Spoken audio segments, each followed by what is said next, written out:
తీసుకొని ముందుకు వస్తే ఇవ్వండి అధ్యక్ష, ఇది ఒక మంచి కాజ్ కదా, ఈ ఒక్క మంచి కాజ్కి వారిని ముందుకు వచ్చినందుకు మైక్ ఇవ్వండి అధ్యక్ష.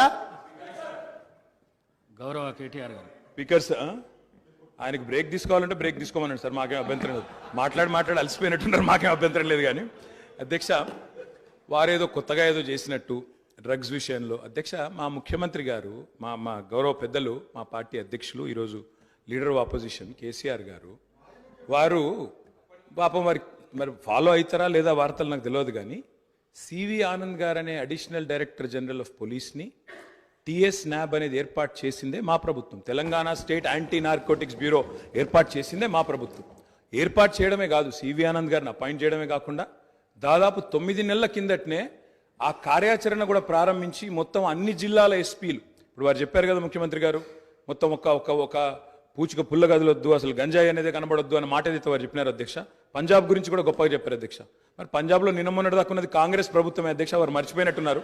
పంజాబ్ ఇవాళ మత్తులో మునిగిపోతోంది, యంగ్ విడోస్ అనేది అయితే మాట్లాడారో అక్కడ ఉన్నదంతా కాంగ్రెస్ ప్రభుత్వమే.